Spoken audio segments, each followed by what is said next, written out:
Hi, thanks for joining us for the Family Plot, Gardening in the Mid-South. I'm Chris Cooper. Fall is when cool season lawns start to grow.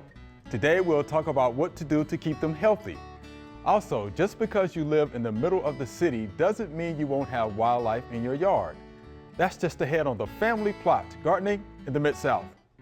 Production funding for the Family Plot, Gardening in the Mid-South is provided by the WKNO Production Fund, the WKNO Endowment Fund, and by viewers like you. Thank you.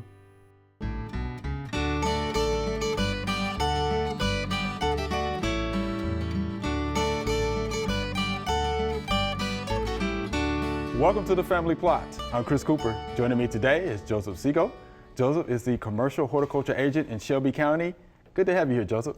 Good to be here, Chris. All right, so let's talk about cool season fall lawn care. Yep. Where do you want to start? Well, I just want to start with, right now our tall fescues are probably looking pretty rough. Just from the heat, that they're not looking good, probably some brown in them, probably some areas that have died and kind of slushed off. But good news is fall is a great time for fescues to recover. Good deal. Great time, huh? Great time, All great time. All right. In fact, cool season grasses thrive in temperatures between 60 and 75 degrees. Okay. Let's start off with some management practices. Let's do it. Mowing heights, again, we want to continue using that 1/3 rule. We don't want to take off more than 1/3 of the leaf blade every time we cut. Fescue blends, they really like to be mowed during the fall, about 2.5 to 4 inches. Irrigation, still important to continue irrigating our fescues. Again, that 1/2 inch to 1 inch per week is real good for the fescues going into it. Fertilizing, fall is a really important time to fertilize for fescues. Again, they're going to start actively growing around this time, that's 60 to 75 degrees. They're not going to grow a ton like they would in the springtime, but they're going to start growing again. So it's really important to get that fertilizer down for them. You need to wait until the air temperature is between 60 and 75 degrees before you make your first application of fertilizer. And then over the fall season, you need to apply about 2 pounds of nitrogen per every 1,000 square foot throughout the fall. Okay, and it's always good to get your soil tested, right? Yeah, I always do that based on a soil test, for sure.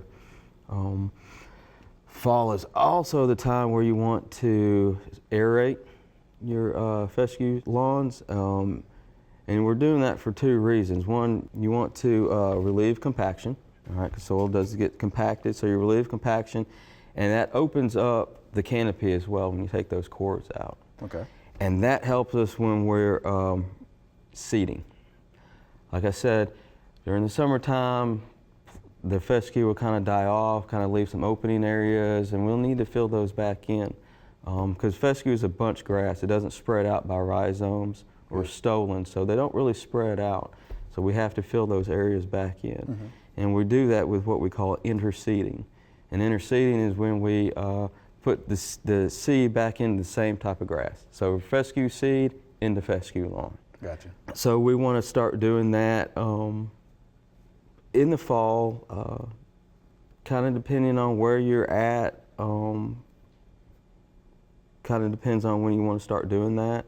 For our area, like for Tennessee, East Tennessee, we'll start in kind of that August, mid-September.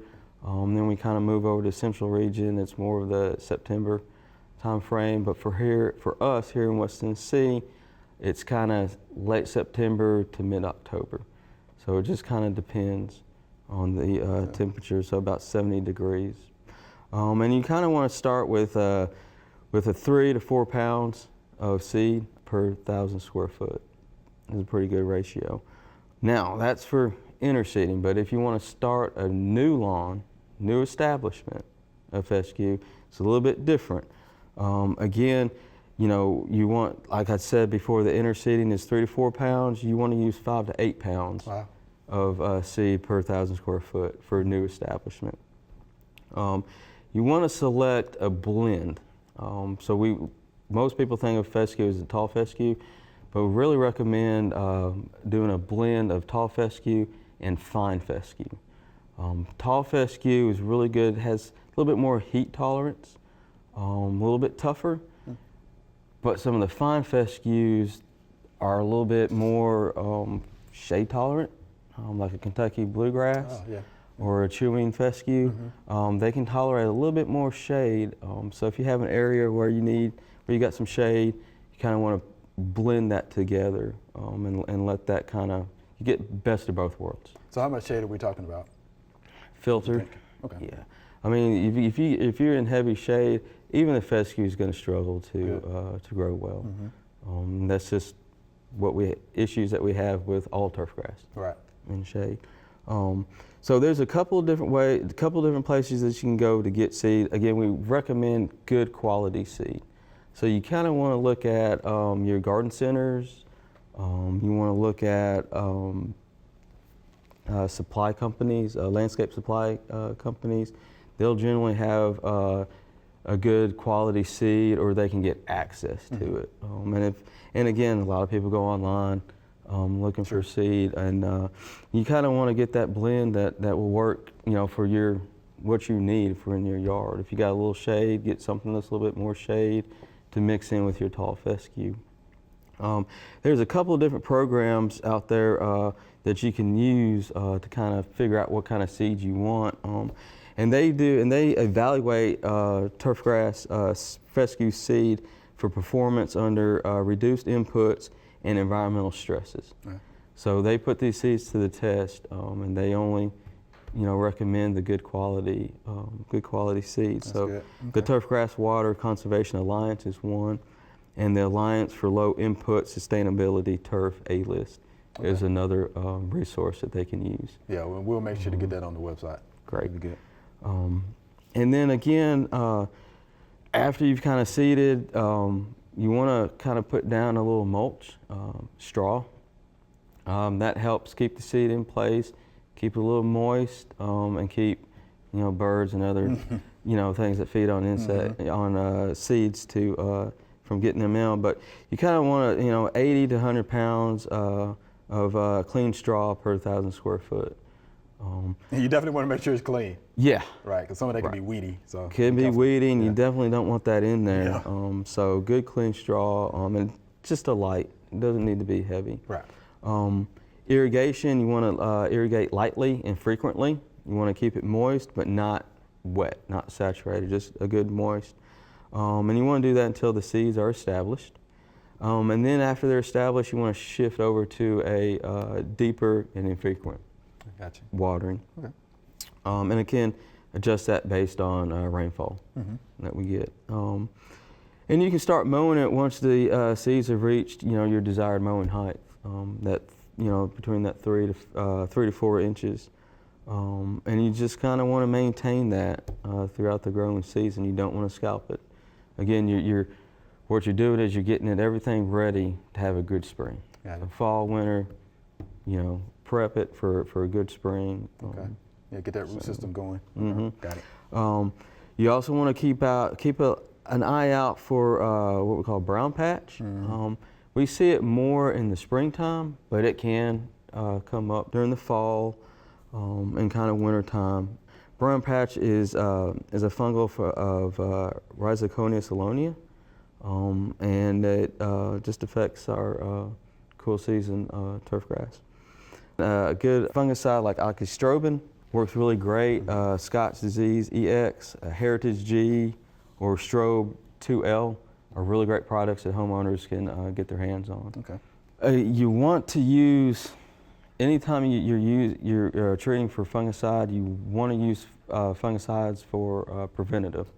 You want to, if you have a history of fungal issues, you want to make sure you're getting that fungicide down. You want to kind of get that down. Brown patch is mostly active between the 70 and 90 degrees, so you want to hit it up about right before it's getting that 70 degrees, and that way you're preventing it. Of course, if it's already there, you want to treat as well, but just keep that in mind that if historically you're having issues, use it as a preventative. You definitely want to make sure you read and follow the label when you're using those fungicides for sure. Okay. Yeah, definitely. And then we've had some new research that's telling us to, if you use a low rate of nitrogen in the summertime, then it will help fescue kind of come out of, recover better from brown patch. Interesting. But it's a very low rate Okay. of nitrogen. Okay. And you want to apply that in the summertime. Because again, most of the time we see brown patch in the spring, late spring developing in the summertime. So that can help with recovery in the fall. Okay. You want to tackle weed management? Weed management, yeah, again, just use a regular 2,4-D, three-way 2,4-D dicamba herbicide. You'll have your broadleaf weeds kind of popping in. Yeah. Again, and before you establish anything or when you're doing interseeding, you want to go ahead and take care of those weeds before you do that. Okay. Yeah, it'd be with a pre-emergent, right? Pre-emerge, yeah. So pre-emergent, you want to get that down when the soil temperature is about 70 degrees for 5 consistent days. And you don't want to use a pre-emerge in the area where you're reseeding. Right. Because that'll keep the seeds from coming up. Yeah. Won't know the difference between the grass seed and the seeds of weeds. That's right. Exactly right. Yeah, so make sure that you don't put that down in the area. Okay. When you're doing that. All right, Joseph, that is great information. And again, we want to remind folks, always read and follow the label, on any pesticides you're going to be using. Thank you for that information. That was good. Good luck with the cool season grasses, y'all. Yep. Thank you, Chris. Thank you, Joseph.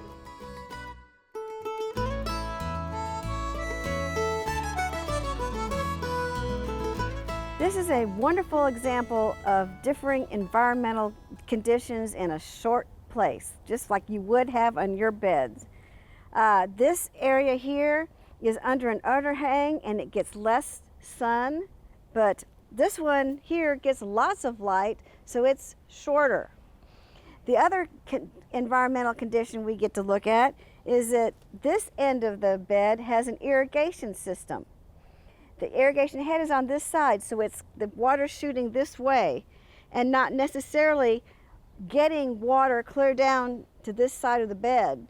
So this side of the bed is going to end up being drier than the other side of the bed with the irrigation head on it. So in an ideal situation, if we had if you have a choice to place your bed, try to place it so that it has an even distribution of both water and sunlight. So if we wanted these plants to be more equal in their size, this bed would not be oriented this way, it would be oriented this way. All right, Mr. D, let's talk about urban sprawl and wildlife. We know you like to talk about wildlife. I like to talk about wildlife, I do. Right. And I lived a lot of my years in an urban area, even though I grew up in a rural area.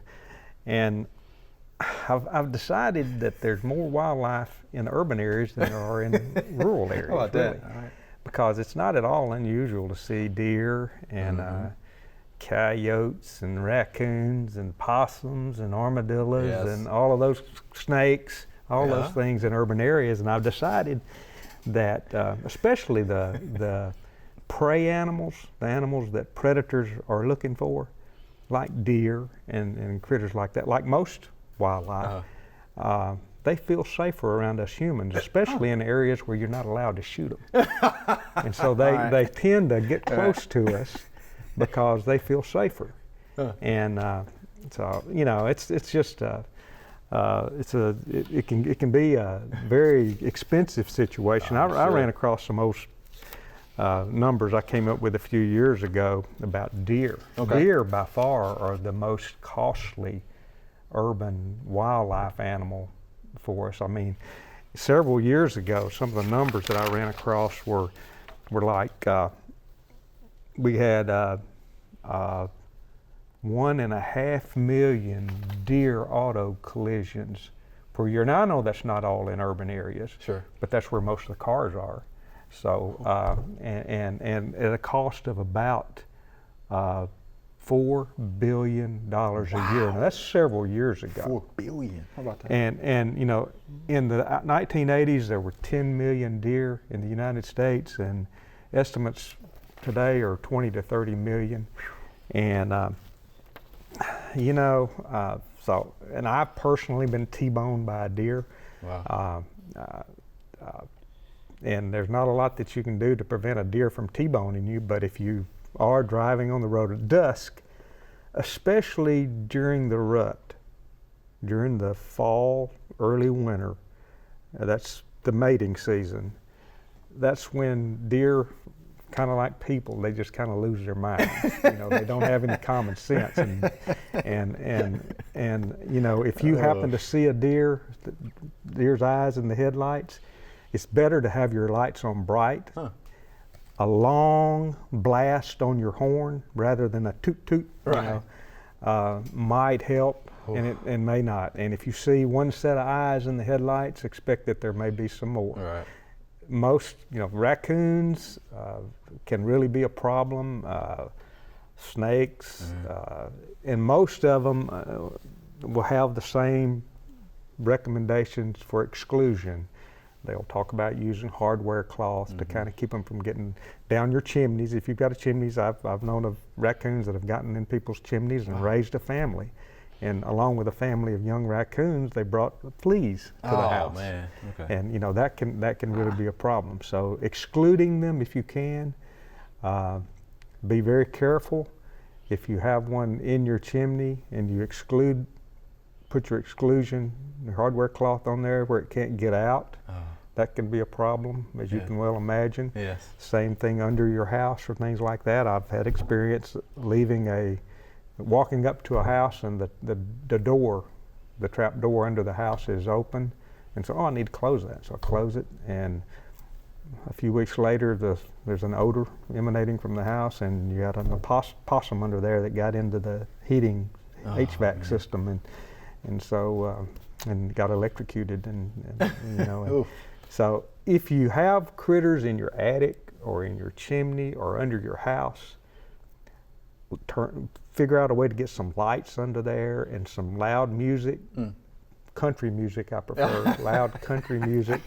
And give it a little time before you put your exclusion in. Right. You might also want, even when you put your exclusion mechanisms up, you may want to have a trap in there, a live trap with some bait in it, just in case they get hungry, and you might actually then go check it in a day or two, and you may have one in a trap that you luckily can get out of there. But common sense. I don't think they like chrysanthemums. I don't think deer like chrysanthemums. So try to plant plants that they don't really like. Vegetable garden, you know, they tend to like buffet. A lot of the same things. That's right. It's a buffet. It's a deer buffet. You know, they like the same things we do, and electric fences, and along with the frightening, the music and lights and stuff like that, might help where that's concerned.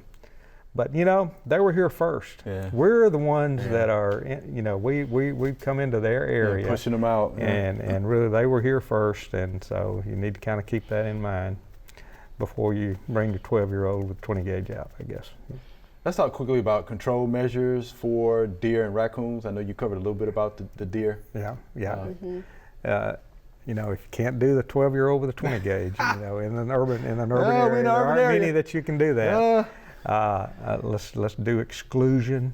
You know, try to exclude them using for the raccoons, going into small areas, hardware cloth. And if you're going to put a hardware cloth, don't get half-inch hardware cloth. Go ahead and get like 1/8 inch hardware cloth. Get the real small hardware cloth, because not only will it exclude the raccoons, it'll also exclude, if it's 1/8 inch, it'll exclude snakes, and it'll exclude squirrels, and it'll exclude mice. If it's 1/8 of an inch, you know, if you get half-inch, you keep the raccoons out, but then you may have snakes that show up, and mice and things like that. But you know, that's under your house. That's in your chimneys. That's any openings that you have under the eaves of your house and things like that. And sometimes I've had critters. I had a family of flying squirrels get into my shop, And rather than repair the wood, I just put hardware cloth over the hole and took care of that. Yeah. And it doesn't look real good, but they can't get in there It's now. effective. Yeah, and it's my shop. It's Yeah, not my right, house. right. But out in the deer, we've had success at Agri Center with our plots using electric fence wire. You know, leaning it out at about a 45-degree angle and having a good powerful shock on that charger. You know, and that tends to help a bunch. All right, that's good stuff, Mr. D, because we definitely know they're out there, but we're pushing them out. You said they were here first. Yeah, I don't know how much we're pushing them out. They're piling on top of each other, I Yeah. think. You know. Yeah. Nowhere else to go, right? All right, thank you much.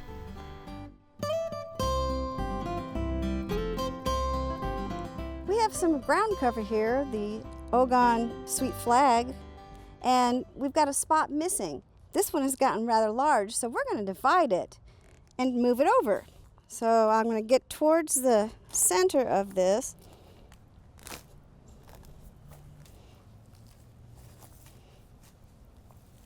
Got some nice worms. Leave some of this soil here.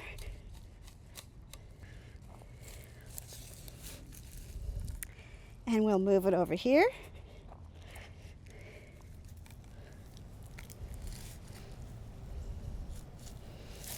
See, it's a little bit wider.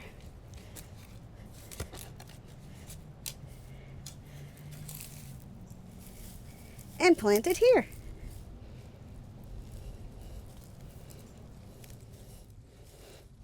That's good. And then we can water it in to make sure air pockets are out of the root zone.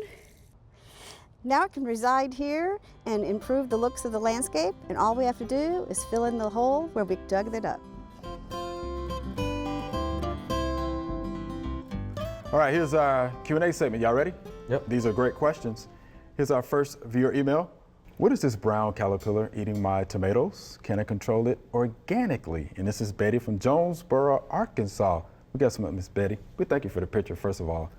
Tomato fruit worm is what that is. Yeah. It feeds directly on the fruit. It can do a lot of damage to tomatoes. It is the most destructive insect pest of tomatoes. Yeah. So you want to control it organically, you can do that. You can use BT, Yes. right? Bacillus thuringiensis. We didn't follow the label on that. You can also use neem oil. Neem oil will disrupt their feeding and their reproduction. So you can use that. And then insecticidal soap, but you have to catch that tomato, fruit worm when it's pretty small, Yeah. right? Because it has to be ingested, right?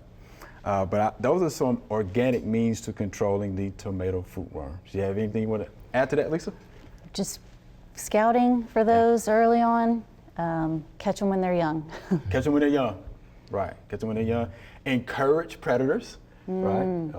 Plant some pollinator plants. You can get some of those predators to come help out, with controlling the smaller tomato fruit worm. Yeah. And I think you'd be good. So thank you again for that, Miss Betty. Appreciate that picture. Here's our next viewer email. How do I control cedar apple rust on Granny Smith apple tree? So this is Lorraine from Abbeville, Mississippi. She says she has sprayed copper fungicide and she knows there are cedar trees growing in the area. Lisa, so that is good that she knows that. So how can we help her out? Well, she would continue with her fungicide program, and she can also use other types of fungicides, including neem and a sulfur fungicide, and it'd be good to rotate those. And if she notices any of the cedar apple rust on the tree, to go ahead and cut that out, sanitizing her tools, keeping the ground below sanitized, like cleaning up the leaf debris. Caring for the tree properly with, water and nutrients. Right. And if she could get rid of the cedar trees, that'd be good, but we know that's probably not an option. Right. You also plant a cedar apple rust resistant variety of apple. Liberty is one. Yep. Enterprise is another Enterprise, one. yeah. It's another one, so I would definitely do that. Right. Cedar apple rust, of course, we know it needs a cedar tree and an apple tree to complete its life cycle. That's right. Right. So resistant varieties would definitely help. Yeah. Because Yeah. Granny Smith apples, Yeah. moderately susceptible Yep. to cedar apple rust. All right, Ms. Lorraine, thank you for your question. We appreciate that. Here's our next via email. Ants are invading my garden and house. How do I get rid of them? I don't want to use insecticides. And this is Paul from Denham Springs, Louisiana. So can we help Paul out, Lisa? What do you think? Yeah, I like diatomaceous earth for this. You can sprinkle that around the outside of your home, the perimeter. But again, if it does rain, you'll need to reapply. But I do like that because it's not a harmful insecticide. It won't harm your beneficials. Right. That's good. Anything you want to add to that, Joseph? Yeah, just keep everything kind of clean around the wherever they're coming in. If you can kind of track them, trace them where they're coming in, pull any mulch back, plant material, kind of eliminate some of their hiding spaces. If they're coming in, just kind of, keep a clean kitchen, because again, you're trying to eliminate their food source. Right. So put everything up and make sure everything is sealed up, eliminating the food source. That would help. Mm-hmm. All right. Lisa, Joseph, that was fun. Yep. That was fun. Thank you so Yeah. much. Thank you so Thank much. you. All right. Thank you. Remember, we love to hear from you. Send us an email or letter. The email address is questions@familyplotgarden.com. And the mailing address is Family Plot, 7151 Cherry Farms Road, Cordova, Tennessee, 38016. Or you can go online to familyplotgarden.com. That's all we have time for today. Thanks for watching. If you want more information on anything we talked about today, head on over to familyplotgarden.com. Be sure to join us next week for the Family Plot Gardening in the Mid-South. Be safe.